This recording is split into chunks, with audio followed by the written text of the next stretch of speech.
If men were angels, no government would be necessary. If angels were to govern men, neither external nor internal controls on government would be necessary. In framing a government which is to be administered by men over men, the great difficulty lies in this.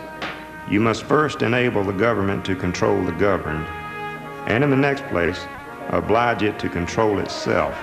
The kind of course of reading all the kind of great works of ancient and modern confederacies.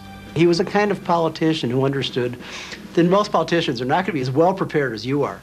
Then you'll really be in a good position, if not to control the outcome of debate, at least to set the agenda. He arrived with what would later be called the Virginia Plan in hand, and it was the framework from which all of these great men worked that summer. And without it, it's hard to imagine we would have the sort of government we do today. What Madison and the Virginia Plan do is they say we have to essentially start from scratch. Starting from scratch means we need a whole government. We can't just give a few extra powers to Congress.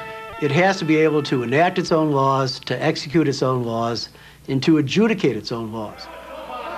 Over the 7 weeks of debates, the impassioned delegates wrangled over everything we still argue about today: states' rights versus federal power, and the limits of executive authority.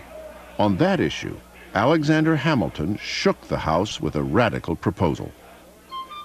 As to the executive, it seems that no good one can be established on Republican principles. The English model is the only good one on this subject. Let one branch of the legislature hold their places for life, or at least during good behavior.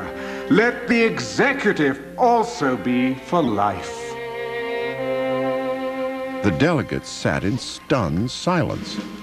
Was the Caribbean immigrant actually suggesting a government with a king, based on the British system that they had so recently overthrown? One of the raps against Hamilton is that he was a hidden monarchist. He was for a strong central government, that's true, but he never wanted an American monarchy. He feared that we might have to have one if our current government collapsed, and he wasn't hopeful about its strength. But he said the Republican experiment is the one we've embarked upon, and we have to give it a fair trial. As the weeks wore on, the delegates seemed deadlocked.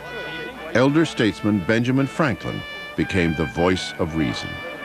When you assemble a number of men to have the advantage of their joint wisdom, you inevitably assemble with those men all their prejudices, their passions, their errors of opinions, and their selfish views. Thus, I consent to this Constitution because I expect no better, and because I am not sure that it is not the best. On September 17th, the final draft was presented to the convention delegates.